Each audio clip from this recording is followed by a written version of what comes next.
ಘೋರ ದುರಂತ ನಡೆದಂತಹ ಸ್ಥಳದಿಂದ ನಿಮ್ಮ ಪಬ್ಲಿಕ್ ಟಿವಿ ಗ್ರೌಂಡ್ ರಿಪೋರ್ಟ್ ಅನ್ನು ಮಾಡಿದೆ. ಅವತ್ತು ಆ ಕ್ಷಣ ಏನಾಯಿತು ಅನ್ನೋದನ್ನ ಪ್ರತ್ಯಕ್ಷದರ್ಶಿಗಳಿಂದ ಮಾತನಾಡಿಸಿ ವಿವರಿಸುವಂತಹ ಕೆಲಸವನ್ನ ಮಾಡಿದೆ. ಮಧ್ಯಾಹ್ನದ ಊಟಕ್ಕೆ ಮನೆಗೆ ಬಂದಿದ್ದೆ. ಏಕಾಏಕಿಯಾಗಿ ಸ್ಫೋಟದ ಸದ್ದು ಕೇಳಿಸ್ತು. ಹೊರಗೆ ಬಂದು ನೋಡಿದಾಗ ದಟ್ಟ ಹೊಗೆ ಆವರಿಸಿಕೊಂಡಿತ್ತು. ಅವಶೇಷಗಳ ಅಡಿಯಲ್ಲಿದ್ದಂತಹ 5ರನ್ನ ನಾನು ಹೋಗಿ ರಕ್ಷಿಸಿದೆ.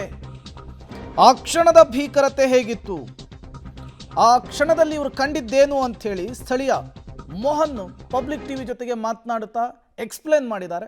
ಬನ್ನಿ ನೋಡ್ಕೊಂಡು ಬರೋಣ. ನಗರದ ಮತ್ತೊಬ್ಬ ಸ್ಥಳೀಯರು ನಮ್ಮ ಜೊತೆಗಿದ್ದಾರೆ. ಅವ್ರನ್ನ ಮಾತಾಡ್ಸೋಣ. ಅವರ ಅನುಭವ ಹೇಗಿತ್ತು ಆ ಸಂದರ್ಭದಲ್ಲಿ ಅನ್ನುವಂಥದ್ದನ್ನು ಕೇಳೋಣ. सर आप यहीं थे उस टाइम पे जो क्रैश हुआ फ्लाइट, उस टाइम का सिचुएशंस क्या था? सर वो टाइम में मैं अपने घर पे था. मेरा घर यहाँ से 500 मीटर की लपट में, इतना दूरी है मैं बताऊँ. तो मैं उस समय खाना खा रहा था. मैंने खाने का एक ही निवाला खाया था. तो मैंने देखा जोर से आवाज़ आई तो दरवाज़ा मेरा पटकाया. तो मुझे क्या लगा कि भूकंप आया या तो फिर आंधी आई होगी. तो मैं फिर बाहर आके देखा तो मेरे बाजू में पड़ोसी में नेबर थे. वो पड़ोसी बेचारे वो बेहोश थे भाभियाँ. तो मैंने क्या हुआ तो उनमें से एक ने बोला, मुझे बोले प्लेन गिरा. फिर मैं दौड़ के गया तो यहाँ पर दौड़ के आया तो देखा तो मैंने चारों तरफ आगे आग लगी, धुआं था. फिर जैसे मैं मैस में गया तो मैस के अंदर देखा मंजर बहुत ख़राब था. और वहाँ देखा तो बच्चे बोले बचाओ बचाओ, वो मलबे में दबे हुए थे बच्चे. फिर वही टाइम में मेरे फ्रेंड और कमांडो आर्मी वाले हमने सबने मिलकर उन बच्चों को निकाला. 5 बच्चे मैंने निकाले. आप अंदर बिल्डिंग के अंदर भी गए थे? हाँ जी, मैं अंदर था बिल्डिंग के अंदर. कैसे था वो क्रैश होने के बाद वहाँ से? सर वहाँ का परिस्थिति बहुत ख़राब थी. चारों तरफ खंडर कर दिया था पूरा. प्लेन गिरा हुआ था, उसके टायर फंसे हुए थे और उसका भाग कुछ पार्ट टूटे हुए थे. अंदर कोई के बैग्स सब पड़े थे. जो मैडम बोल रही थी जो भूकंप का अनुभव हो गया, एकदम सब कुछ ही हिल रहा था बोल के. हाँ नजरा मतलब क्या सर, जब ये प्लेन गिरा तो चारों तरफ आवाज़ बहुत ज़ोर से धड़ाका हुआ. और जो ये बिल्डिंग थी हिल रही थी. ऐसा हो गया था सर.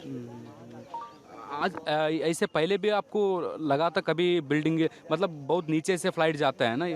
ये सर ये 2-3 दिन से मैं देख रहा था. इतने फ्लाइट फर्स्ट टाइम मैंने मेरी लाइफ में देखा जो इतना नीचे गया प्लेन. बाकी सब हाइट पे ही होते हैं. और मुझे डाउट भी लगा था कि ये कुछ तो होगा ना, और आगे जाके ऐसा हो गया, इंसिडेंट हो गया. ये बात. अब कितने बॉडी निकाले से अंदर से? मैंने सब जिंदे लड़के थे उनको निकाला है, पर लेकिन सब घायल थे. बहुत बुरा हाल था उनका. कोई क्या पाँव में लगी थी, कोई क्या हाथ में लगी थी, चलने की स्थिति नहीं थी. फिर उनको हमारे पास स्टेशन था, हम लोगों ने क्या करा, बेड में ले जाकर एम्बुलेंस में छोड़ दिया. ಮೆಗಾನಿ ನಗರ ಏಕ್ದಮ್ ಈ ಒಂದು ಏರ್ಪೋರ್ಟ್ಗೆ ಹೊಂದ್ಕೊಂಡಂತೆ ಇರುವಂಥದ್ದು. ನಾನು ಆ ರನ್ವೇಯನ್ನು ಕೂಡ ನಿಮಗೆ ತೋರಿಸ್ತೀನಿ. ನನ್ನ ಕ್ಯಾಮ್ರಾಮ್ಯಾನ್ ಈ ಕಡೆ ಪ್ಯಾನ್ ಮಾಡ್ತಾನೆ ನೋಡಿ. ಈ ಒಂದು ಪ್ರದೇಶ ಏನು ನೋಡ್ತಿದ್ದೀರಿ, ಇದಕ್ಕೆ ಹೊಂದ್ಕೊಂಡಂತೆ ಮೆಗಾನಿ ನಗರ ದಾಟ್ತಾ ಇದ್ದಂತೆ ಏರ್ಪೋರ್ಟ್ ಕಾಂಪೌಂಡ್ ಡಿವೈಡ್ ಮಾಡುತ್ತೆ. ರನ್ವೇ ಇರುವಂಥದ್ದು ಆ ಕಡೆಗೆ. ಹಾರ್ಡ್ಲಿ ಇಲ್ಲಿಂದ ಒಂದು 700-800 ಮೀಟರ್ ದೂರದಲ್ಲಿ ರನ್ವೇ ಅಂತ್ಯ ಆಗುತ್ತೆ. ಅಲ್ಲಿಂದ ಟೇಕ್ ಆಫ್ ಆಗುವಂಥ ಫ್ಲೈಟ್ ನಿಧಾನಕ್ಕೆ ಮೇಲಕ್ಕೆ ಬಂದು ಇಲ್ಲಿಂದ ಡೈವರ್ಷನನ್ನು ತಗೊಳುತ್ತೆ. ಈಗ ಸ್ಥಳೀಯರು ಹೇಳೋದು ಇಲ್ಲಿಂದನೇ ಭಾಳಷ್ಟು ಡೌನಲ್ಲಿದ್ದಂಥ ಫ್ಲೈಟ್ ಅಚಾನಕ್ಕಾಗಿ ಅದು ಲಿಫ್ಟ್ ಆಗಲಿಲ್ಲ. ಮೇಲಕ್ಕೆ ಲಿಫ್ಟ್ ಆಗಿ ಟೇಕ್ ಆಫ್ ಆಗಬೇಕು, ಲಿಫ್ಟ್ ಆಗಲಿಲ್ಲ. ಲಿಫ್ಟ್ ಆಗದೆ ಕೆಳಗಡೆ ಬಂದು ಸೀದಾ ಈ ಮರಗಳಿಗೆ ತಗಲ್ಕೊಂಡು ಅಲ್ಲಿ ಹೋಗಿ ಹಾಸ್ಟೆಲ್ಗೆ ಕ್ರ್ಯಾಶ್ ಆಯಿತು ಅನ್ನುವಂಥದ್ದು ಕೂಡ ಈಗ ಗೊತ್ತಾಗ್ತಾ ಇರುವಂಥದ್ದು.